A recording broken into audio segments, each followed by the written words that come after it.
नमस्कार, आप सभी का स्वागत है एक बार फिर से। आज के इस वीडियो लेक्चर में हम लोग देखने वाले हैं महाजनपद काल। दोस्तों, जो महाजनपद काल है इसे एक और नाम से जाना जाता है कि उत्तर भारत की राजनीतिक दशा। इसके पहले हम लोग जो है वैदिक सभ्यता और वैदिक काल से जुड़े हुए जितने भी पक्ष हैं वो सारे देख चुके हैं। तो उस पर आप एक बार अपनी पकड़ अच्छे से बना लीजिए, उसके बाद आप इस लेक्चर को आप आगे देखेंगे तो आपको बहुत अच्छे से समझ में आएगा। ठीक है, तो यहाँ पर हम जो डिस्कस करेंगे उत्तर भारत की राजनीतिक दशा, ये मुख्य तौर पर 600 ईसा पूर्व से लेकर और लगभग 325 ईसा पूर्व तक का समय है। जब तक कि चंद्रगुप्त मौर्य का उदय नहीं हो गया तब तक का ये समय है, और इस समय के दौरान ही उत्तर भारत की जो दशा है वो बहुत हद तक अदलती बदलती रही, और उस पूरे अदलते बदलते क्रम में मगध एक नए शासक वर्ग के रूप में और एक बड़े साम्राज्य के रूप में उभर कर सामने आता है। ठीक है, तो देखिए, जब हम देखते हैं कि भारत की जो सांस्कृतिक इतिहास है वो प्राचीन काल से ही विषाद रहा है, बढ़ता रहा है, और राजनीतिक जो इतिहास है वो जरूर थोड़ा बाद में स्टार्ट होता है। पहले हमने देखा कि वैदिक काल में जो शासक वर्ग था वो बहुत बाद में उत्तर वैदिक काल में अच्छे से निकल कर आता है। उसके पहले वो सिर्फ रक्षा करने वाले लोगों का एक ग्रुप रहता है। ठीक है, और जो राजनीतिक इतिहास है उसका जो तिथि क्रम है वो हमें खास तौर पर 600 ईसा पूर्व के आसपास से बहुत स्पष्ट तौर पर मिलने लगता है कि कौन राजा कैसे बना वगैरह वगैरह। उसके पहले हमें किसी भी राजा के क्रम आदि का कोई ज्ञान नहीं था। ठीक है, तो राजनीतिक विकास के दृष्टिकोण से ये समय बहुत ही महत्वपूर्ण माना जाता है। इस समय हमें जो पहले जन हुआ करते थे तो वे जन अब विशाल क्षेत्रों में यानी कि जनपदों में बदल जाते हैं और बहुत बड़े क्षेत्र के शासक बन बैठते हैं। इससे पूर्व हम लोग देख चुके हैं कि उत्तर प्रदेश के कई शहरों में लोहे का व्यापक प्रयोग शुरू हो गया था, और जो लोहे का व्यापक प्रयोग शुरू हुआ उसने युद्ध की तकनीक बदल दी, और दूसरा कृषि के क्षेत्र को बहुत ही व्यापक बना दिया।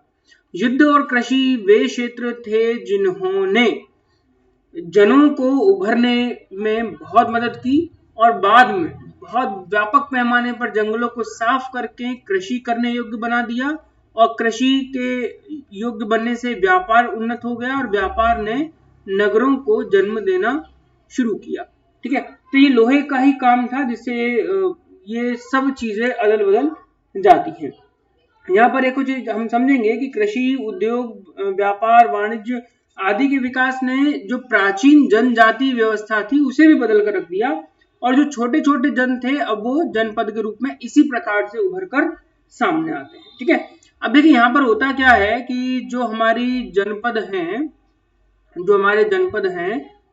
ये जनपद, जब हम पूरे भारत का मैप देखते हैं तो उसमें नर्मदा नदी जो है उस नर्मदा नदी के उत्तर में सर्वाधिक मात्रा में मिलते हैं, और जो दक्षिण में गोदावरी नदी है वहां तक हमें ये मिलते हैं, लेकिन नर्मदा के दक्षिण में बहुत कम है, और उत्तर भारत में खास तौर पर ये महाजनपदों का विस्तार हमें देखने को मिलता है। एक और चीज यहाँ पर आप समझें कि 6ठी शताब्दी ईसा पूर्व के प्रारंभ तक उत्तर भारत में कोई एक सार्वभौम सत्ता नहीं थी, मतलब कोई एक ही शासक नहीं था, बल्कि अनेक छोटे छोटे राजाओं का क्रम था, और छोटे छोटे राजा मिलकर ही शासन को आगे बढ़ाने का काम करते थे। ठीक है, एक चीज और यहाँ पर आप समझेंगे कि ये जो छोटे छोटे शासक हैं, हालांकि है तो ये छोटे, लेकिन अपने आप में ये बहुत शक्तिशाली हुआ करते थे, और इसी शक्ति के बल पर वे पड़ोसी राज्यों पर आक्रमण करते और उन्हें बड़ी आसानी से जीत लेते थे। ठीक है, तो ये जो महाजनपद थे इनमें से 15 जो महाजनपद हैं ये नर्मदा नदी के उत्तर में रहते हैं, जबकि एक अश्मक नर्मदा नदी के दक्षिण में स्थित होता है, जो खास तौर पर नर्मदा और गोदावरी के बीच में रहता है। ठीक है, अश्मक।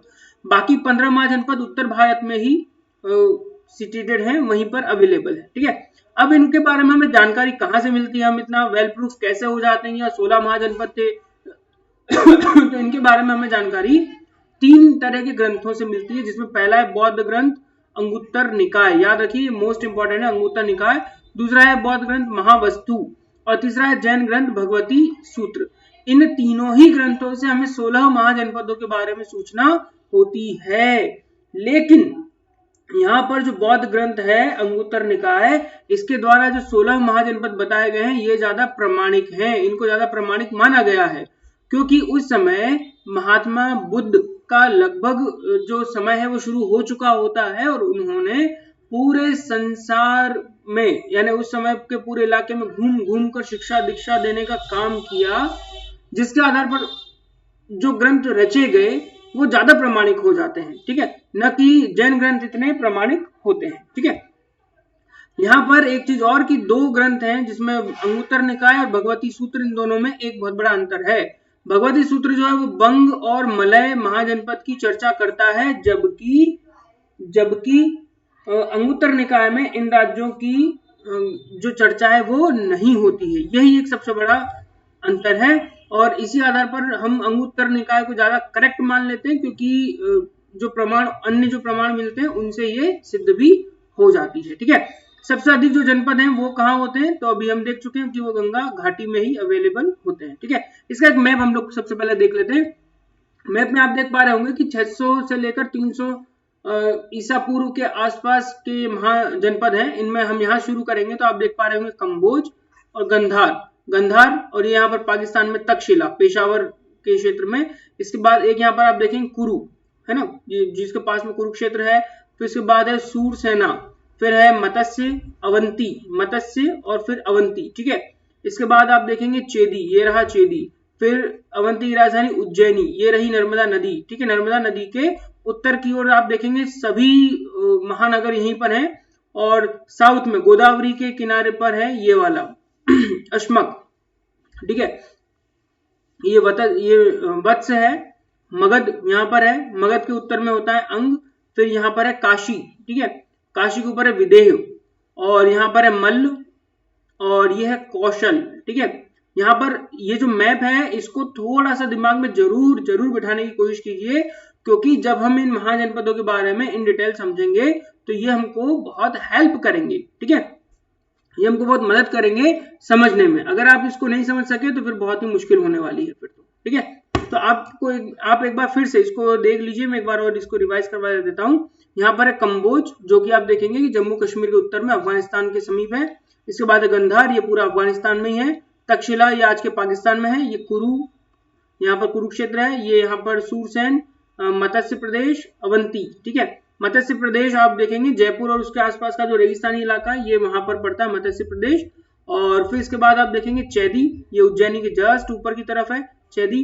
उज्जैनी जो अवंती की राजधानी वो यहाँ पर है। अश्मक ये वाला, ये वत्स, मगध, इसके बाद अंग और काशी, है ना। यहाँ पर आप अंग के ऊपर यहाँ देख सकते हैं चंपानगर है, ये वैशाली है, ठीक है, ये पाटलिपुत्र है, ये अयोध्या, ये यहाँ पर आप देख पा रहे होंगे अयोध्या, ठीक है।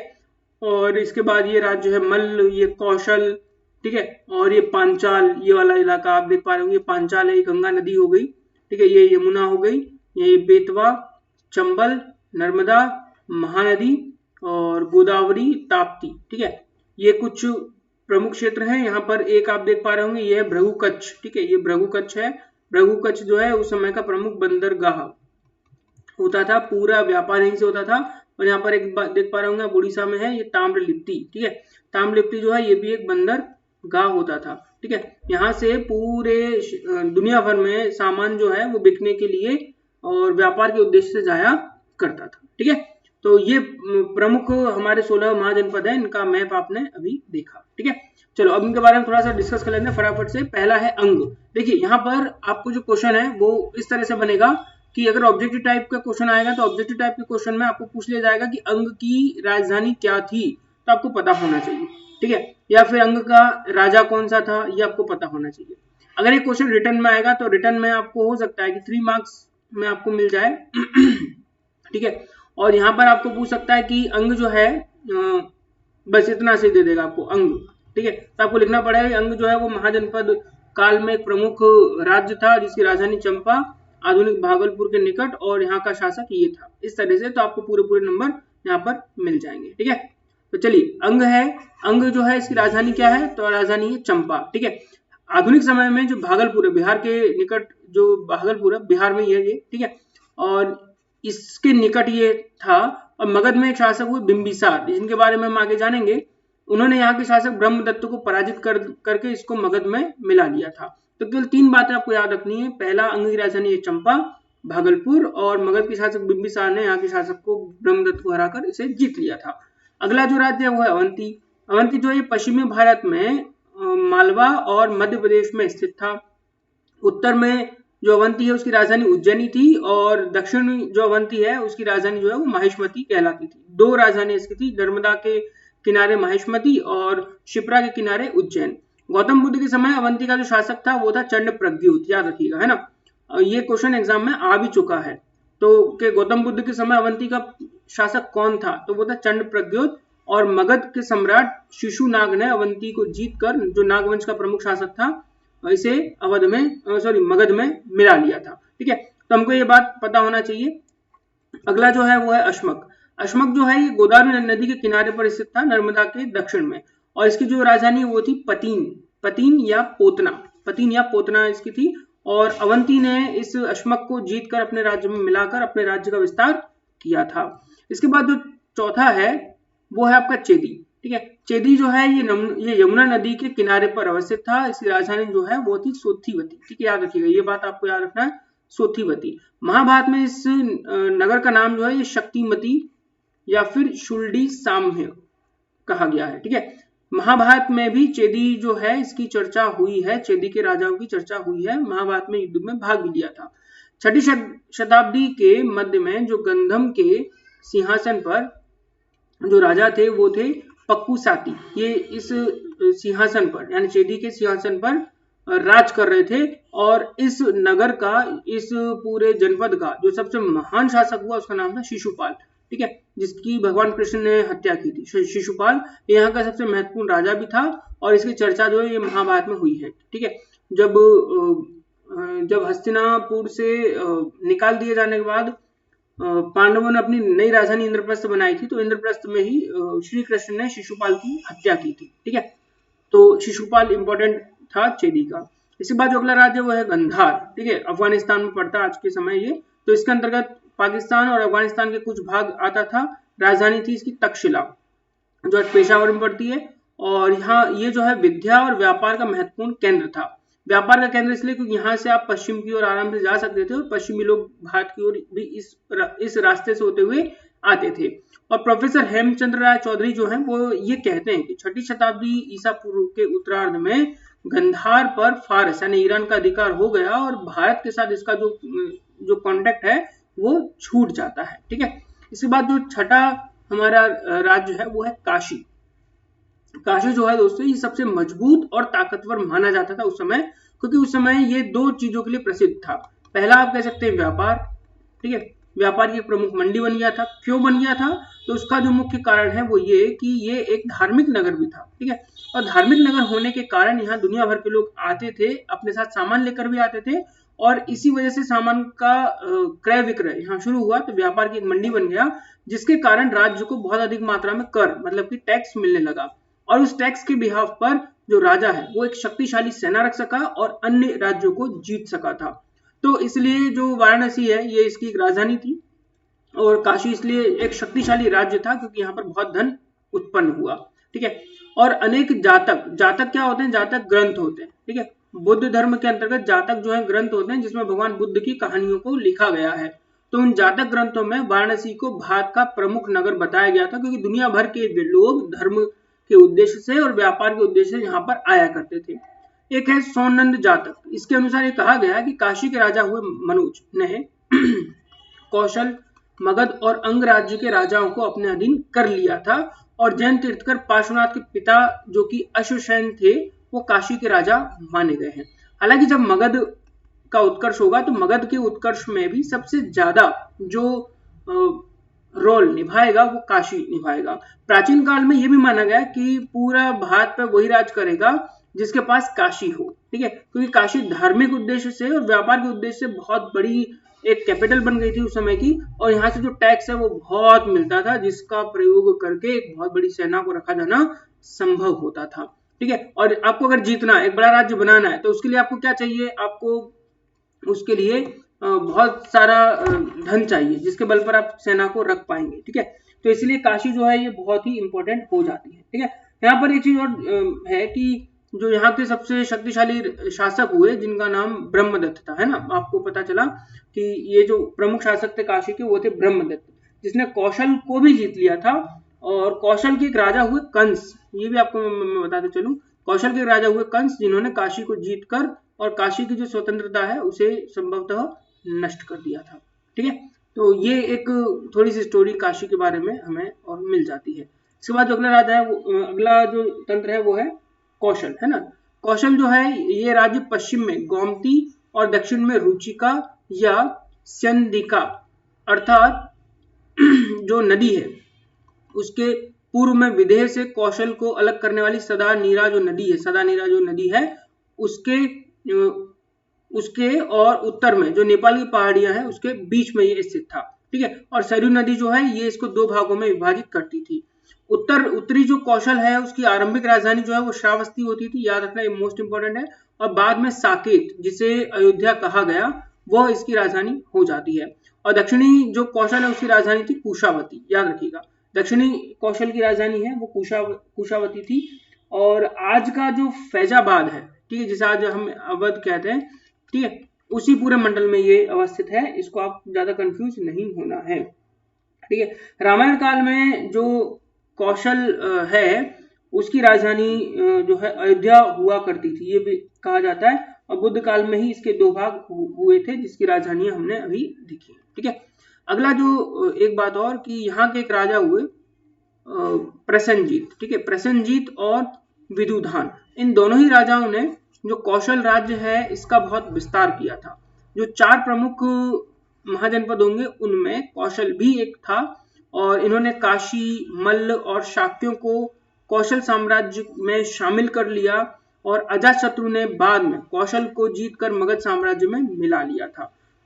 एक क्वेश्चन अक्सर बनता है कि प्रसेनजीत कहाँ के शासक हुए, तो ये कौशल के शासक हुए, और कौशल की राजधानी आपको हमेशा पता होनी चाहिए। इसके बाद जो अगला राज्य है वो है हमारा कुरु। देखिए, कुरु जो है ये दिल्ली मेरठ क्षेत्र में स्थित है। ठीक है, याद रखिए, दिल्ली और मेरठ को आप मिला देंगे तो कुरु हो जाएगा, जिसकी राजधानी उस समय इंद्रप्रस्थ हुआ करती थी। सूतसोम जो कि एक बौद्ध जातक ग्रंथ है, इसके अनुसार ये कहा गया कि कुरु राज्य जो है इसका विस्तार 900 मील था। ठीक है, मतलब एक बहुत बड़े क्षेत्र में जो कुरु राजतंत्र है ये फैला हुआ था। ठीक है, और इंद्रप्रस्थ जो कि हस्तिनापुर जो है इसी का एक भाग होता था, इंद्रप्रस्थ, जिसको बाद में पांडवों के द्वारा एक नगर के रूप में बसाया गया था। ठीक है, तो वो भी कुरु के अंतर्गत ही आता था। और कुरु के जो शासक थे बुद्ध काल में, उनका नाम था कौरव्य, याद रखिएगा, कौरव्य। ठीक है, ये बुद्ध काल में यहाँ का प्रमुख शासक था कौरव्य। ठीक है, कुरु का, ये आपको याद रखना है। और बहुत प्राचीन काल से कुरु जो है ये अपनी शक्ति और सामर्थ्य के लिए पूरे देश में जाना जाता था।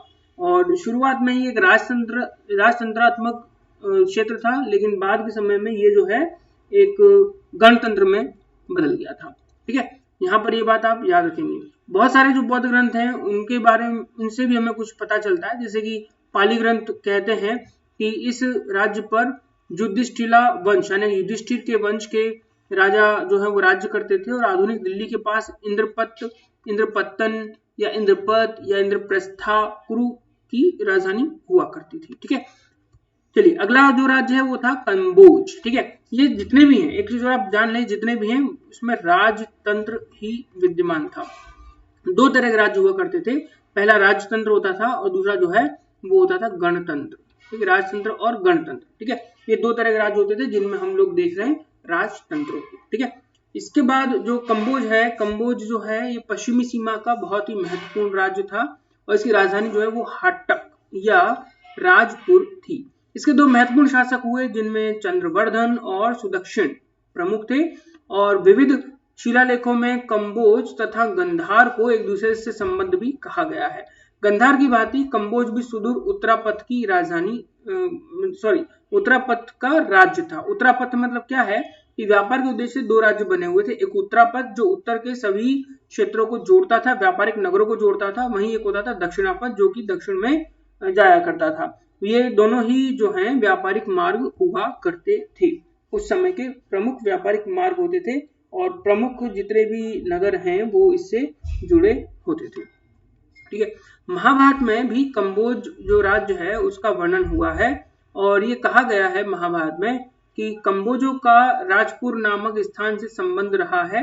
और महाभारत में ये भी कहा गया कि जो राजपुर नामक स्थान है वो पुंछ के दक्षिण पूर्व में था और कंबोज ब्राह्मण विद्या का सुविख्यात केंद्र उस समय बन गया था। ठीक है, तो ये बहुत ही महत्वपूर्ण बात है। और ये गंधार के पड़ोसी राज्य हम इसको कह सकते हैं। अभी हमने मैप देखा था तो मैप में हमने देखा था गंधार, और गंधार के उत्तर में ही कंबोज हमें देखने को मिलता है। ठीक है, और कौटिल्य के समय कंबोजों को जो है वात्रा शस्त्रोपजीवी संघ भी कहा गया। मतलब ये कि ऐसे लोग वहां रहते हैं जो पशुपालन व्यापार वाणिज्य या शास्त्र का प्रयोग करके अपनी वृत्ति को चलाते हैं। ये बात उस समय कही गई और श्रेष्ठ ब्राह्मणों के लिए कंबोज उस समय जाना जाता था। अगला राज्य है मगध। मगध की जो आधुनिक राजधानी जो है आज के समय में पटना उस समय गया और शाहाबाद क्षेत्र को मिलाकर बनता था। मतलब इन तीन इलाकों को आज आप जोड़ देंगे तो उस समय का मगध बन जाएगा। और इसकी जो प्राचीन राजधानी है वो होती थी गिरिव्रज या राजगृह। मगध एक ऐसा राज्य है जिसका इतिहास ही आगे चलकर पूरे भारत का इतिहास बनता है। ठीक है, पूरे भारत का इतिहास बन जाता है। और यहाँ उस समय शक्तिशाली महाजनपद में प्रमुख शासक बिंबिसार हुआ करते थे। मगध शब्द जो है इसका उल्लेख अथर्ववेद में भी होता है, ये फर्स्ट टाइम होता है। और मगध की गाथाओं की प्राचीनतम विषय में इतना कहा गया है कि ये इतनी ही पुरानी है, मगध की गाथाएं उतनी ही पुरानी है जितना कि यजुर्वेद पुराना है। और बाद में इसकी राजधानी जो है पाटलिपुत्र बना था। और पुराणों के अनुसार इस वंश का प्रथम शासक जो है वो शिशुनाग को माना गया है, किंतु जो बौद्ध लेखक हैं वो इसकी वंशावली में हर्यक वंश को प्रथम शासक के तौर पर बिंबिसार को प्रस्तुत करते हैं। ठीक है, तो पुराण तो कहते हैं भैया यहाँ पर शिशुनाग का शासन था, लेकिन बौद्ध लेखक कहते हैं कि नहीं, यहाँ हर्यक वंश के प्रथम शासक बिंबिसार शासन करते थे। ठीक है, मगध की जो प्राचीन राजधानी हुई उनमें राजगृह, याद रखिएगा राजगृह इसकी प्रारंभिक राजधानी है। और इसके बाद जो राजगृह को गिरिव्रज भी कहा जाता था। ठीक है, ये 5 नगरों मतलब 5 जो पहाड़ियां हैं उनके बीच में ये एक सुंदर नगर के रूप में होता था। और इस नगर के चारों ओर पत्थरों की सुदृढ़ प्राचीर और दीवार बनाई गई थी। बाद में इसकी राजधानी जो है वो पाटलिपुत्र बनती है। ठीक है, तो पहली राजधानी जो है वो राजगृह या गिरिव्रज के नाम से जानी जाती है। अगला जो राज्य है वो है मल्ल। मल्ल प्रदेश जो है ये 2 भागों में विभाजित था। इसकी जो एक की जो राजधानी वो है कुशीनगर इस तरह से जानी जाती थी। और दूसरा जो राजधानी थी वो थी पावा। मल्ल में राजतंत्रात्मक शासन व्यवस्था थी तथा इक्ष्वाकु और महासुदासन यहाँ के प्रसिद्ध सम्राट हुए। इक्ष्वाकु वंश भी हमको मिलता है जिसका वर्णन महाभारत में भी हुआ है। बाद में मल्ल जो है ये गणतंत्रात्मक शासन व्यवस्था को अपना लेते हैं और अजातशत्रु बड़ी आसानी से मल्लों को हराकर अपने राज्य में मिला लेता है। इसके बाद मत्स्य प्रदेश की बात होती है जिसमें भरतपुर, जयपुर और अलवर का क्षेत्र शामिल होता है। इसकी राजधानी जो है विराटनगर होती है और मत्स्य को चेदियों के द्वारा जीत कर अपने वंश में मिला लिया जाता है। इसका वर्णन जो है वो महाभारत में भी हमको देखने को मिलता है। इसके बाद जो अगला राज्य है वो है पंचाल, जो कि पश्चिमी उत्तर प्रदेश में स्थित है और इसकी राजधानी अहिच्छत्र या काम्पिल्य थी, ये आप याद रखना। ठीक है, और ये भी महाभारत कालीन प्रमुख नगर था पांचाल, जहां से पंचाली मतलब द्रौपदी को लाया गया था। अगला जो राज्य है वो है सूरसेन। ठीक है, पांचाल थोड़ा डबल आ गया। ठीक है, सूरसेन ये मथुरा प्रदेश में स्थित था और इसका जो शासक है वो यदु या यादव कहलाता था। ठीक है, सूरसेन ये मथुरा के ही इलाके में ये स्थित था, ये बात आप समझ लें। ठीक है, और इसको हम ये भी कह सकते हैं आधुनिक जो ब्रिज मंडल है उसके तहत ये आता है। ठीक है, जिसकी राजधानी उस समय मैथोरा या बाद में इसको मथुरा कहा गया था। ठीक है, महाभारत और कई पुराणों में यादव वंश हमें मिलते हैं और बुद्ध काल में यहाँ का जो राजा है वो अवंती पुत्र था जो कि बुद्ध का प्रमुख शिष्य भी होता है, याद रखना, अवंती पुत्र। ठीक है, ये एक इम्पोर्टेंट फैक्ट है जो हमें पता होना चाहिए। ठीक है, और मज्जी निकाय भी कहता है कि अवंती पुत्र का जो जन्म है वो अवंती नरेश प्रद्योत की कन्या से हुआ था। हालांकि इतना जानने की जरूरत नहीं है, बस ये पता होना चाहिए कि कौन कौन से राज्य थे, उनकी राजधानियां क्या थी और कौन उस समय का शासक था, तो हमारा जो प्रयोजन है वो सफल हो जाएगा। अगला जो राज्य था वो था वत्स। ठीक है, आप यहाँ पर क्रम थोड़ा सा करेक्ट कर लेंगे, ये 13 है, ये 14 हो जाएगा, ये 15 हो जाएगा। ठीक है, अगला जो राज्य है वो है वत्स, इसकी राजधानी थी कौशाम्बी। ठीक है, और माना जाता है कि कुरु वंशज ने एक बाढ़ के कारण हस्तिनापुर को छोड़ दिया था। ठीक है, और एक नए जनपद की स्थापना की जिसे बाद में वत्स कहा गया था। ठीक है, ये बाढ़ के कारण उत्पन्न एक प्रमुख नगर था। इसके बाद एक और नगर था, राज्य था जिसका नाम था वज्जी। ठीक है, जिसे व्रज्जी भी कहा जाता था। ये एक संघ में 8 गणराज्य शामिल थे, इसमें वज्जी, विदेह, लिच्छवी आदि प्रमुख थे। तो ये 16 महाजनपद थे जिनमें की राजतंत्रात्मक प्रणाली चलती थी। लेकिन इसके साथ साथ और भी प्रकार के राज्य थे जिनमें की गणतंत्र प्रमुख हैं। इनको जानना बहुत जरूरी है क्योंकि गणतंत्रों के ऊपर कई बार परीक्षा में क्वेश्चन आ चुके हैं। तो मैं आशा करता हूँ कि राजतंत्र अभी तक आपको समझ में आ गए होंगे, और राजतंत्र की जो प्रणाली है वो हम ऑलरेडी पहले ऋग्वेद और उत्तर वैदिक काल में पढ़ चुके हैं। सेम वही था, यहाँ पर कोई ऐसा बदलाव नहीं हुआ था। ठीक है, तो हमें जो बुद्ध कालीन ग्रंथ हैं, पाली ग्रंथ हैं, उन ग्रंथों से इस समय प्रचलन में जो गणतंत्र थे उनके बारे में पता चलता है कि कुछ गणतंत्र भी थे, जैसे कि कपिल वस्तु के शाक्य। इसके बाद है सुसुभाग गिरी के भग या भर्ग जिनको कहा जाता था। इसके बाद है अलकप के बुली। ठीक है, जितने भी बुद्ध ग्रंथ हैं उनमें इनका वर्णन होता है। अगर आपने भगवान बुद्ध से संबंधित कोई सीरियल वगैरह कुछ देखा है तो उसमें आपने बहुत ज्यादा मात्रा में ऐसे नामों को सुना होगा। ठीक है, इसके बाद है केशपुत्र के कलाम बुद्ध के गुरु अलार कलाम इसी से संबंधित थे। ठीक है, मतलब जो है ना केशपुत्र के कलाम ये यहाँ पर, और इसके जो प्रमुख है, मतलब जो इसके एक प्रमुख व्यक्ति हैं अलार कलाम, जो भगवान बुद्ध के प्रारंभिक गुरु भी कहलाते हैं, वो इसी से जुड़े हुए थे। इसके बाद है रामगाम के कोलीय। ठीक है, ये शाक्यों की पूर्व की ओर बसे हुई एक शाखा थी और दोनों की सीमा जो है वो रोहिणी नदी बनाती थी। शाक्यों और कोलियों के बीच विवाद भी हुआ करता था, खासकर नदी और उसके आसपास के जो कृषि के क्षेत्र थे उनको लेकर, और इसी प्रकार के एक झगड़े को उस समय महात्मा बुद्ध के द्वारा भी निपटाया गया था। इसके बाद पावा के मल्ल भी हुआ करते थे। इसके बाद कुशीनारा के मल्ल आधुनिक कसिया जिले में जाकर बस गए, और इस बात से ये भी प्रमाणित होता है कि एक छोटे से मंदिर में बुद्ध की परिनिर्वाण की मुद्रा भी मिली, जिससे हमको ये प्रूव होता है कि कुशीनारा के मल्ल यहाँ थे, और अंतिम समय कुशीनारा में ही भगवान बुद्ध ने अपना बिताया था। फिर है पिपलीवन के मौर्य। ठीक है, जो कि चंद्रगुप्त मौर्य से जुड़े हुए मौर्य। ठीक है, जो नेपाल के तराई प्रदेश में था। इसके बाद मिथिला के विदेह जो है ये पहले राजतंत्रात्मक था लेकिन बाद में जो है गणतंत्र बन गया था विदेह। इसके बाद आता है वैशाली के लिच्छवी, जो कि सबसे बड़ा गणतंत्र था, वो था वैशाली का लिच्छवी। ये सबसे बड़ा उस समय गणतंत्र हुआ करता था और ये 16 महाजनपदों में भी शामिल है। ये जो बाकी 9 है ये छोटे छोटे गणतंत्र थे, लेकिन जो वैशाली के लिच्छवी हैं ये बहुत बड़े गणतंत्रों में आते हैं।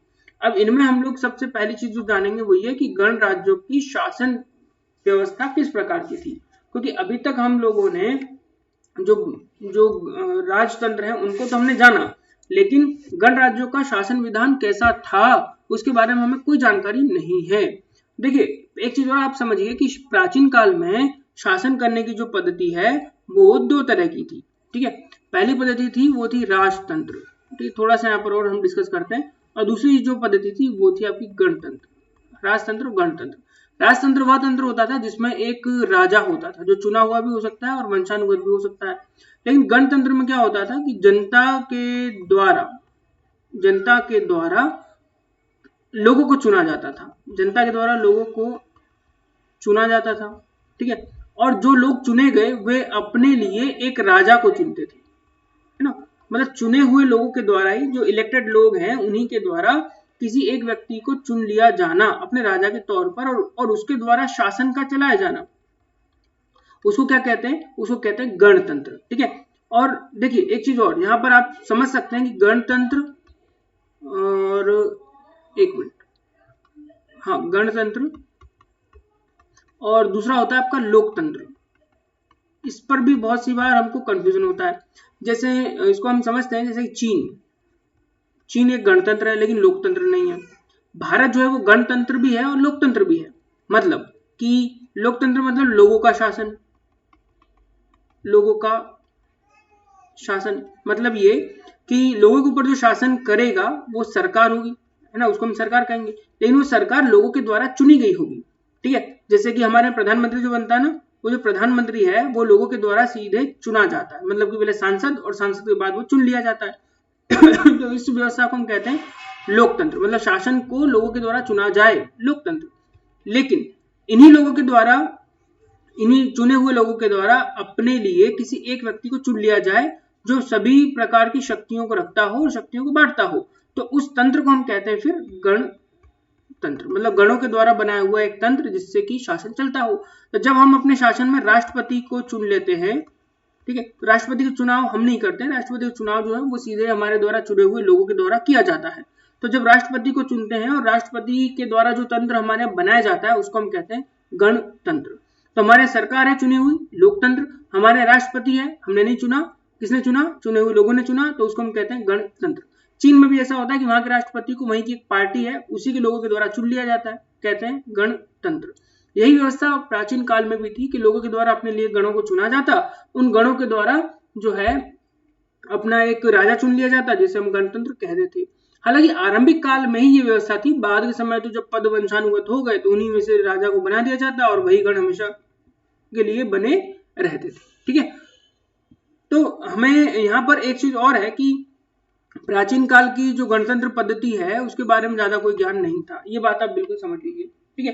लेकिन इतना हम समझ सकते हैं कि जो लिच्छवी हुए उस समय के, या मौर्य हुए, कोली हुए, ये जितने भी लोग थे, इन सभी की जो शासन पद्धति थी वो हो सकता है कि अलग अलग रही हो, ये हम मान के चल सकते हैं कि उस समय की जो इन लोगों की जो शासन पद्धति या शासन विधान था वो अलग अलग हुआ करता था। ठीक है। और गणतंत्र की जो कार्यपालिका है या गण की जो काम करने की जो एक पूरी पद्धति होती थी उसमें एक अध्यक्ष होता था जो कि एक निर्वाचित पदाधिकारी होता था। जैसा कि मैंने अभी आपको बताया, पहले गणों का चुनाव हो जाए और गण मिलकर अपने लिए एक राजा को चुन लें जो कि डिपेंड करता हो उन गणों के विश्वास के ऊपर, ना कि वंशानुगत आधार पर। ठीक है। तो ये बात आप यहाँ पे समझ लें। और जो निर्वाचित होता था उसे राजा कहा जाता था, ये बात आप याद रखें। ये निर्वाचित हुआ है तो इसको हम क्या बोलते थे, इसको हम बोलते थे राजा। ठीक है। और ये राजा अकेला काम नहीं कर सकता था, इसको काम में सहयोग करने के लिए और भी कई सारे लोगों को अपॉइंट किया जाता था। ठीक है। बहुत सारे और अधिकारी होते थे और पूरे राज्य को चलाने के लिए भी इन अधिकारियों की आवश्यकता होती थी, जिनमें उपराजा, जिसे हम उपाध्यक्ष कह सकते हैं। ठीक है। जब राजा न हो तब उपाध्यक्ष उसकी जगह काम करे। सेनापति, क्योंकि देखिए अब आप ये मत समझिए कि गणराज्य तो कोई हमला नहीं करेगा, हमला तो बिल्कुल करेगा, तो उस हमले से बचाने के लिए कौन आएगा, वो आएगा सेनापति। ठीक है। अब इसके बाद राज्य जो है वो कर का संग्रह भी करेगा, तो उस कर को लगाने वाला, उसे उगाने वाला, उसे अवेयर के रखने वाला, तो वो भी कोई होगा, तो वो कौन होगा, भंडागारिक होगा। ठीक है। तो इसको हम कोषाध्यक्ष भी बोलते हैं, क्या बोलते हैं इसको, हम कोषाध्यक्ष भी कहते हैं। ठीक है। तो ये वो लोग होते थे जो इस राजा को कार्य करने में सहयोग देते थे। है गणतंत्र लेकिन काम करने का तरीका वही राजतंत्र के बराबर ही होता था। देखो एक चीज और कि अगर राजा नहीं होगा, अब इस बात को समझो, तो ये जो गण बैठे हैं ना, इन्हें अवेरेगा कौन, मतलब इनको एक कौन बनाएगा, इनमें सामंजस्य कौन बनाएगा, पूरे राज्य का संचालन कौन करेगा, किसी एक नीति का तो होना आवश्यक है ना। तो इस एक नीति के लिए ही इस तरह की व्यवस्था की गई थी। ठीक है। अब इसके बाद जैसे कितने गण होते थे, ये भी एक क्वेश्चन आता है। तो यहाँ पर एक चीज ये आप समझ लीजिए कि जो राजा होता था उस राजा की या राज्य की जो वास्तविक शक्ति है वो एक समिति के हाथ में होती थी। ठीक है। और वो जो केंद्रीय समिति होती थी जिसे संस्था के रूप में जाना जाता था और जो इन सब चीजों को देखा करती थी कि कैसे कोई काम होना है, ठीक है।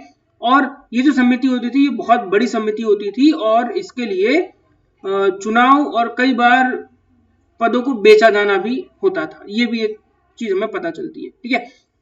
तो देखिए जो गण होते थे या जो समिति होती थी उस समिति में कितने लोग होते थे, तो एक एक ग्रंथ है जिसका नाम है एक पण्य, ठीक है। एक ग्रंथ है जिसका नाम है एक पण्य, ठीक है, नहीं एक पर्ण, ठीक है। एक पर्ण एक ग्रंथ है, ये बौद्ध ग्रंथ का जातक ग्रंथ है, ठीक है। तो इस जातक ग्रंथ में बताया गया है कि लिच्छवियों का जो गणराज्य है उसी केंद्रीय समिति में 7007 राजा थे। अब ये राजा क्या है, तो ये राजा वही गण है और इन्हीं गणों को सबको राजा कहा जाता था, ठीक है। और इसमें यह भी कहा गया कि हर गण या हर राजा अपने आप में उपराजा भी होता था, अपने आप में सेनापति वाला काम भी करता था, अपने आप में कोषाध्यक्ष वाला काम भी करता था, ठीक है। इसका ये सारे काम होते थे। और इसी प्रकार से जो शाक्य थे उन शाक्य लोगों की भी एक केंद्रीय संस्था थी जिसमें 500 लोग हुआ करते थे। तो आप इस बात को बहुत अच्छे से समझ सकते हैं कि एक समिति होगी, उस समिति के द्वारा ही कार्यों को निष्पादित किया जाता होगा, ये काम उस समय होता था, ठीक है। अब आपके मन में एक प्रश्न जरूर उभर रहा होगा कि सर एक बात बताइए कि 7700 राजा कर दिए और यही सेनापति हो गए, है ना, यही कोषाध्यक्ष हो गए, ठीक है, यही उपराजा हो गए, तो कैसे हो गए, ये एक सबसे बड़ा प्रश्न है। तो देखिए यहाँ पर आप ये समझिए कि जो राज्य है वो बहुत छोटी छोटी इकाइयों में बटा हुआ था, बहुत छोटी छोटी इकाइयों में बटा हुआ था, ऐसी इकाइयों में बटा हुआ था और इस इकाइयों और इन इकाइयों को आपस में बांटा हुआ था। जैसे एक इकाई ये हो गई, ये दूसरी इकाई हो गई, ये तीसरी इकाई हो गई। तो इस छोटे से इलाके को जब आप निकाल कर बाहर प्रोजेक्ट कर देखेंगे तो ये कोई गांव हो सकता है, ये कोई शहर हो सकता है, ये कोई एक क्षेत्र हो सकता है, ठीक है। तो यहाँ का प्रमुख जो होता था वो एक गण होता था, तो वो कायदे में यहाँ का राजा हो गया, वो कायदे में यहाँ का सेनापति हो गया, क्योंकि यहाँ पे लड़ाई झगड़ा होगा तो वही देखेगा। वो कायदे से आपका कर उगाने वाला भंडागारिक हो गया, ठीक है। तो अपने आप में राजा हो गया, अपने आप में सेनापति हो गया और अपने आप में कर को उगाने वाला हो गया, ठीक है। तो ये बात हमको समझनी पड़ेगी। तो राज्य जो है वो छोटी छोटी इकाइयों में बटा हुआ होता था और प्रत्येक इकाई का जो प्रमुख है वो राजा होता था और यही राजा जाकर केंद्रीय समिति को बनाया करते थे, ठीक है, समझिए बात। इसके बाद जो गणराज्य है इसमें जो भी बात होती थी, गणराज्य में जो भी बात होती थी वो सारी बात, जैसे कि किसी से संधि करनी है, किसी से संधि करनी है या विग्रह करना है, भाई तोड़ना है हमें तो नहीं, हम तो लड़ाई झगड़ा करना चाहते हैं, या कोई कूटनीतिक कोई बात आ गई, ठीक है, या कोई कूटनीतिक बात आ गई, या हमें कोई विदेशी संबंध रखना है, ठीक है, या हमको राजस्व संग्रह करना है। तो इस तरह के जो भी मुद्दे होते थे राज्य के सामने उन सभी मुद्दों पर काफी वाद विवाद होता था और वाद विवाद होने के बाद ही कोई निर्णय लिया जाता था। ऐसा नहीं होता था कि आपस में बस लड़ मरे और कुछ भी निर्णय हो गया या राजा ले लिया, नहीं, वो नहीं होता था। जो केंद्रीय समिति होती थी वो मिलकर अपना निर्णय लेती थी, राजा की बात में उस पर मोहर लग जाती थी, यही गणराज्य था। गणराज्य मतलब होता है कि मिलकर काम करने वाली इकाई। ऐसे कुछ उदाहरण भी मिलते हैं, जैसे जब रोहिणी नदी के जल विवाद की बात आई तब उस समय कोलीय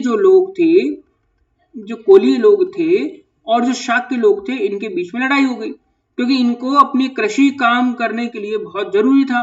तो इनके लोगों के बीच लड़ाई हो जाती है और लड़ाई होने के बाद इन्होंने जो है अपने अधिकारियों को बताया और अधिकारियों ने इस नदी को लेकर क्या होना है, ठीक है, उस पर विचार विमर्श किया और बाद में कहा कि भैया ये तो झगड़ा चलता रहेगा, इसलिए हम क्या करते हैं, युद्ध करते हैं, ठीक है। तो आपस में क्या किया, उन लोगों ने युद्ध किया। तो ये निर्णय भी उन्होंने आपस में सोच समझकर ही लिया था, ठीक है। इसके बाद जैसे कि कुछ उदाहरण और मिलते हैं, जैसे कि कौशल नरेश हुई विड्डूब, ठीक है, कौशल नरेश का नाम था विड्डूब, ठीक है, विड्डूब। इन विड्डूब ने जब शाक्य गणराज्य पर आक्रमण किया तो शाक्य जो लोग थे इन्होंने अपने संस्थागार मतलब कि जो अपनी समिति थी उस समिति में बैठकर काफी विचार विमर्श किया और विचार विमर्श करने के बाद बहुमत से कहा कि हम लोग जो है वो आत्मसमर्पण करते हैं, ठीक है। तो ऐसी कुछ उदाहरण भी हमको मिलते हैं कि ये कैसे काम किया करते थे, ठीक है। एक चीज और आप यहाँ समझ लें कि जो गण होते थे ना, गण केवल वही बन सकता था जो कुलीन हो, याद रखना, जो कुलीन हो वही बन सकता था और कोई नहीं बन सकता था। जिसके पास कोई जमीन वगैरह होती थी, अच्छा धन संपदा होती थी, वही क्या बन सकता था, वही गण या वही राजा भी बन सकता था। तो ये लोग जो है काफी वाद विवाद और से ही कोई निर्णय लिया करते थे। ये इनकी काम करने की जो है पद्धति हुआ करती थी। या हम ये भी कह सकते हैं कि ये जो पूरा गण है ये आधुनिक संसद की तरह काम करती थी। जैसे आज हमारे संसद होता है ना, वैसे आधुनिक संसद ही होती थी, उसके अनुसार ये काम करते थे और सभी लोग मिलकर निर्णय लेते थे। यहाँ पर जो है इस पूरे काम को करने के लिए एक पूरी समिति होती थी, जिसमें लोग कहाँ बैठेंगे उनको बताने के लिए एक आसन पन्नायक होता था, जो बताता था कि किस राजा को कहाँ पर बैठना है। इसके बाद यहाँ पर कोरम होता था, मतलब कोरम मतलब कि कितने लोग आए हैं, ठीक है, तो कोरम की पूर्ति, ताकि अधिक से अधिक लोग यहाँ आ सकें। कोई प्रस्ताव है तो उस प्रस्ताव को रखा जाना, मतगणना की जानी, ठीक है, मतगणना के बाद निर्णय का सुनाया जाना, ये सभी काम आपस में वहां पर संसद में हुआ करते थे, ठीक है। अगर कोई मत है, उस पर कोई बात कहनी है या वो मान लीजिए कि फाइनल हो गया है, तो उस पर 3 बार उसे दोहराया जाता था कि हाँ अब ये निर्णय लिया जाता है, लिया जाता है, लिया जाता है। तो अगर सहमत होते हैं तो सारे सहमत कर देते हैं, और अगर कोई विरोध होता है तो विरोध भी जो है वो स्वीकार कर लिया जाता है, ठीक है। तो बहुमत के आधार पर निर्णय होते थे, ऐसा नहीं होता था कि कोई लड़ाई झगड़ा वाला होता था। और इसी साथ जो निर्णय है वो भी गुप्त होते थे, वरना पता चला कि राजा के विरुद्ध चले गए या आपस में कोई विवाद हो और उस विवाद में और विवाद बढ़ जाए, तो इस तरह की चीज जो है वो थोड़ी गुप्त पद्धति के माध्यम से ही हुआ करती थी, ठीक है। तो ये एक आधुनिक तरीका था जो आज भी हम लोग अपनाते हैं, ठीक वही चीज वहां पर भी उस समय हुआ करती थी, ठीक है। और यहाँ एक बात और आप मान लें कि जो गणराज्य होते थे उनकी जो सरकारें होती थी, उन सरकारों पर सबसे ज्यादा जो अधिकार है वो समिति का होता था, ठीक है। मतलब कि आप ये मान लीजिए कि ये सरकार, और सरकार को पावर, शक्ति कहाँ से मिल रही है, तो समिति से मिल रही है, और इस समिति के द्वारा ही निर्णय लिया जाएगा। आज के समय भी यही होता है कि सरकार होती है और एक संसद होती है, और संसद ही पावर देती है सरकार को कि आप ये काम करिए, लेकिन संसद उस पर पूरा नियंत्रण रखती है। ठीक वही नियंत्रण यहाँ भी हुआ करता था, ठीक है। इसके साथ साथ कुछ चीजें हमें ये भी मिलती हैं कि जो गणों की कार्यपालिका है उसका जो अध्यक्ष है वो संस्थागार का प्रधान होता था, ऐसा माना जाता है, जिसे हम राजा कह देते हैं। गणराज्यों की सरकार है वो केंद्रीय समिति उस पर पूरा नियंत्रण रखती है।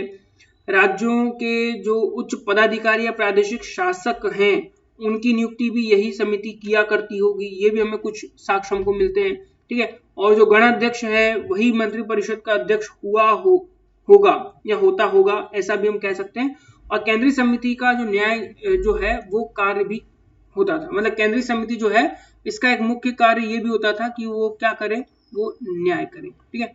देखिए इनकी न्याय प्रणाली बहुत बहुत अच्छी मानता हूं मैं। उस समय की जो न्याय प्रणाली है वो बहुत अच्छी है, और ऐसी आधुनिक न्याय प्रणाली तो आज भी संभव नहीं है, ठीक है। वज्जी संघ, जिसमें कि बहुत अलग अलग गणराज्य शामिल थे, तो वज्जी संघ की जो न्याय व्यवस्था है उस न्याय व्यवस्था के विषय में हमें सुमंगल वासिनी, जो कि बुद्ध ग्रंथ है, ठीक है, बुद्ध घोष की टीका है, याद रखना, एक बौद्ध ग्रंथ तो है ही, लेकिन साथ में क्या है, बुद्ध घोष की टीका है जिसका नाम है सुमंगल वासिनी, ठीक है। इससे हमें कुछ सूचना मिलती हैं कि इन लोगों का न्याय प्रणाली क्या था। तो वज्जी संघ में 8 न्यायालय होते थे, ठीक है। किसी भी व्यक्ति को तभी दंड दिया जा सकता था जब वह एक एक करके इन 8 न्यायालयों से दोषी ठहराया गया हो। ये मत सोचिएगा कि एक ने ठहरा दिया तो चलो काम बन गया, नहीं, आपको नीचे से लेकर ऊपर तक जाना पड़ेगा, 8वें न्यायालय में जाकर आपका फैसला होगा, बीच में नहीं होगा, ठीक है। लेकिन यह हो सकता था कि जो न्यायालय है वो दोषी को छोड़ दे, है ना, कोई भी न्यायालय दोषी को छोड़ सकता था लेकिन दंड नहीं दे सकता था। ये एक विशिष्टता हमें यहाँ पर देखने को मिली है, ठीक है। ये न्यायालय कौन कौन से हैं, तो सबसे नीचे आता है वो होता है विनिश्चय महापात्र, ठीक है। विनिश्चय महापात्र क्या करता था कि जो भी मामले होते थे उस पर सुनवाई करके निश्चित करता था कि हाँ ये मामला सुनने लायक है। इसके बाद ये उसे व्यवहारिक की कोर्ट में भेज देता था। व्यवहारिक उस पूरे मामले को सुनकर अगर दोषी है तो उसे सूत्रधार के पास पहुंचाता था। सूत्रधार के बाद वो मामला अष्टकुलक यानी 8 लोगों के द्वारा सुना जाता था। इसके बाद वो मामला जो भंडागारिक के पास जाता था, भंडागारिक उस मामले को फिर सेनापति के सामने पहुंचाता था, सेनापति के बाद वह मामला उपराजा के पास जाता था और फाइनली वो मामला जाता था राजा के पास और राजा बैठकर उस पूरे मामले को सुना करता था, अपने दरबार में बैठकर उस पूरे मामले को सुना करता था। और यहाँ पर राजा का जो न्यायालय है ये अंतिम होता था, ठीक है, ये जो है ये अंतिम होता था, आखिरी होता था, इसके ऊपर कोई नहीं होता था और इसी को दंड देने का भी पूरा अधिकार होता था। इन सभी में मैं आपको बता दूं कि शुरू के जो 7 हैं, अगर इन सबको लगता है कि नहीं व्यक्ति दोषी नहीं है तो उसे छोड़ सकते थे, लेकिन दंड नहीं दे सकते थे, ठीक है, ये बात आप याद रखेंगे। राजा दंड देते समय एक बात और ये कही गई है कि राजा दंड देते समय पूर्व दृष्टांतों, है ना, पूर्व दृष्टांत का क्या मतलब है कि पहले जो कोई काम किए गए या पहले जो भी निर्णय दिए गए उनका भी अनुसरण करे, ठीक है, ऐसा नहीं कि कुछ भी निर्णय सुना दिया। जैसे आज के समय में हमारे पास होता है ना कि डिक्री होती है हमारे पास, ठीक है, मतलब कि सुप्रीम कोर्ट और हाई कोर्ट जो होते हैं उनके द्वारा दिए गए निर्णय की पूरी किताब होती है, उसको हम पढ़ लेते हैं और पढ़कर जो हमारे छोटे न्यायालय होते हैं उनको उनमें हम बताते हैं, या सुप्रीम कोर्ट में भी हम कह सकते हैं कि आपने उस समय ऐसा निर्णय दिया था, ये हालात थे। तो ये भी वही चीज है कि पूर्व में किए गए जो काम है उनको भी देखा जाता था, पूर्व दृष्टांतों को समझा जाता था। तो ये एक ऐसा उदाहरण है जो ये समझाता है कि लिच्छवी गणराज्य के अंतर्गत, वज्जी संघ के अंतर्गत जो व्यक्ति है उसकी स्वतंत्रता को पूरा ध्यान दिया जाता था, ठीक है, जो व्यक्ति है उसकी स्वतंत्रता का पूरा ध्यान रखा जाता था, जो उस समय और आज के समय भी सर्वोत्कृष्ट उदाहरण है न्याय प्रणाली का। ऐसा विधान आज भी नहीं मिलता है। यहाँ पर यह बात साफ होती है कि जो दोषी है केवल उसी को दंड मिले, कोई निर्दोष न फंस जाए, ठीक है, इस बात की बात यहाँ पर होती है। इतिहास में ऐसा कोई वर्णन हमको नहीं मिलता है। एक चीज और कि जो गणराज्य है यहाँ पर हमें निम्न शासन प्रणाली के भी कुछ विधान मिले हैं, जैसे कि ग्राम पंचायतें। ग्राम पंचायतों का प्रमुख उस समय ग्रामणी जो है वो हुआ करता था। ग्रामणी का मुख्य काम 2 होते थे, एक होता था सेना वाला सैनिक कार्य होता था और दूसरा जो है वो होता था शासन व्यवस्था को बनाए रखना, है ना, संभवतः ये हुआ करता था। और ग्राम पंचायतों को सारे अधिकार उस समय दिए गए और ग्राम पंचायत उस समय गांव में कृषि, व्यापार, वाणिज्य और उद्योग इन सभी पर ज्यादा ध्यान दिया करते थे, ठीक है, ये काम उस समय की ग्राम पंचायतें अधिक मात्रा में करती थी।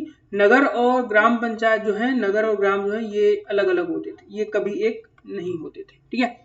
इसके बाद गणराज्य जो है वो शासन की दृष्टि से सुविकसित और आर्थिक दृष्टि से समृद्ध थे। ये सारे उदाहरण देखकर हमको समझ में आता है कि गणराज्य में आप ये मत समझिए कि राजतंत्र ही बहुत अच्छा होता था, राजतंत्र से कहीं अच्छा गणराज्य होता था, जिसके बारे में हम लोग अभी चर्चा कर चुके हैं।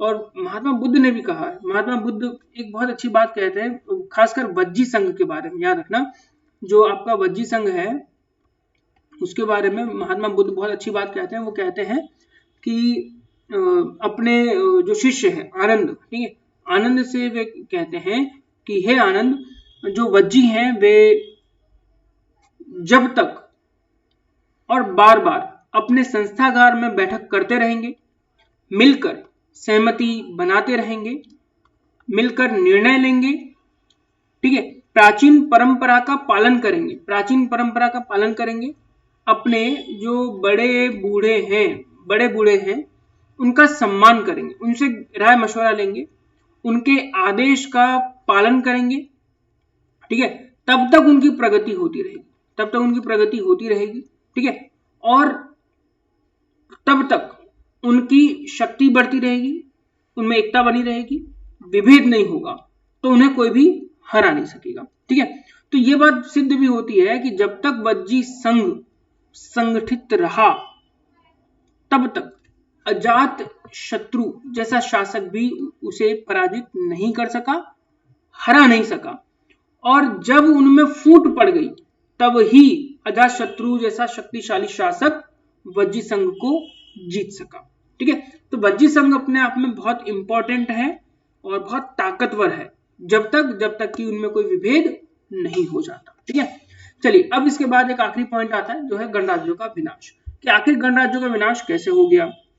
तो देखिए, ऊपर हमने जितनी भी बातें पढ़ी हैं वो सब बातें ये कहते हैं कि भैया ये जो है शक्तिशाली हैं, सुव्यवस्थित हैं, समृद्ध हैं, ठीक है, इनको कोई भी हरा नहीं सकता जब तक कि ये एक हैं।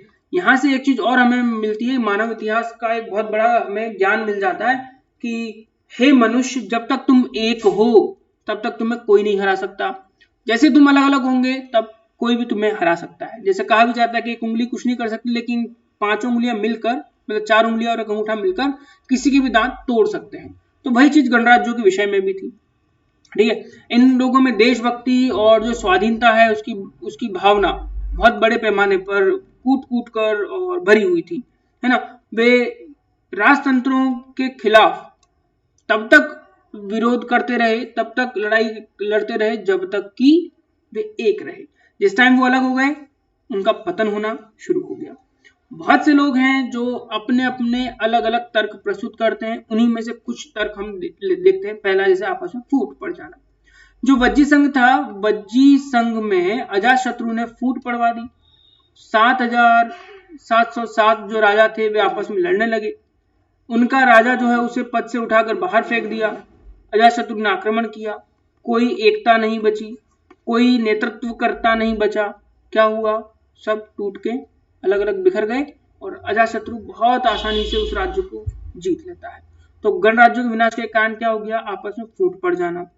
दूसरा, पदों का वंशानुगत हो जाना, ठीक है। मतलब ये कि एक पीढ़ी को तो चुना गया, उसके बाद पद दूसरी को वापस से ट्रांसफर हो गया, फिर तीसरे को ट्रांसफर हो गया, फिर चौथी को ट्रांसफर हो गया। तो इस तरीके से प्रारंभ के जो शासक थे वो तो कर्मठ हुए, लेकिन बाद के जो शासक हुए वो नालायक हुए, ठीक है। नालायक मतलब वो लायक नहीं थे, उस पद की गरिमा को समझ नहीं पाए। तो जब पद वंशानुगत हो गए, पद की गरिमा को नहीं समझ पाए, तो निर्बल हो गए, निर्णय ले नहीं सके। क्या हुआ? उनका विनाश हो गया। इसके बाद है कि तीसरा पॉइंट कि इनके आस पड़ोसी जो राजा थे वो बहुत ताकतवर थे, ठीक है। तो लगातार उन्होंने आक्रमण किया, लगातार वन बाय वन वे लड़ते रहे।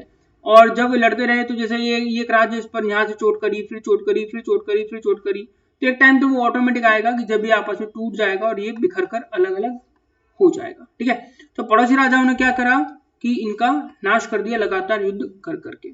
इसके बाद कई ऐसे भी शासक हुए जिन्होंने देखा कि भैया जो गणतंत्र है वो तो ठीक है, लेकिन आगे अगर बढ़ना है तो इतने लोगों का निर्णय लेना, इतने लोगों में सहमति बनाना, ये थोड़ा बहुत मुश्किल काम है। इसकी वजह क्या होना चाहिए? राजतंत्र होना चाहिए। एक राजा हो जाए जो अपने हिसाब से निर्णय ले ले और सभा समिति जैसी कोई समितियां बना लो और बहुत आसानी से हम राज्य को चला सकें। तो इसके लिए समयानुकूल व्यवस्था को देखते हुए कई जो गणतंत्र थे वो राजतंत्र को अपना लेते हैं और वंशानुगत पदगति को हासिल हो जाते हैं, ठीक है। तो ये एक बहुत बड़ी चीज हमें देखने को मिलती है कि गणराज्य थे, लेकिन गणराज्य अपने ही कारणों से विनाश को प्राप्त हो जाते हैं, ठीक है। चलिए, तो यहाँ पर हमारा जो लेक्चर है महाजनपद काल वो पूरा होता है। हमने यहाँ पर चर्चा की 16 महाजनपदों के बारे में, अंगुत्तर निकाय के बारे में, भगवती सूक्त के बारे में, और इसके बाद हमने गणराज्यों को देखा, गणराज्यों की जो राजतंत्रीय जो गणराज्य व्यवस्था थी उसको देखा, और गणराज्यों का जो विनाश हुआ उसके क्या कारण थे वो हमने देखे, ठीक है। आशा करता हूँ कि आप सभी को ये चीजें अच्छे से समझ में आई होंगी, ठीक है। आप हमें फॉलो कर सकते हैं फेसबुक पर, यूट्यूब पर, ट्विटर पर, इंस्टाग्राम और व्हाट्सएप पर भी। और आपको अगर हमारे वीडियोस पसंद आते हैं तो आप अपने दोस्तों के साथ भी इसको शेयर कर सकते हैं, ठीक है। अब मिलते हैं हम अगले वीडियो में। अगले वीडियो में हम जानेंगे मगध साम्राज्य का उदय। मगध साम्राज्य का उदय एक ऐसी युगांतकारी घटना है जो कभी न हुई, न हो सकेगी। जानेंगे अगले वीडियो में।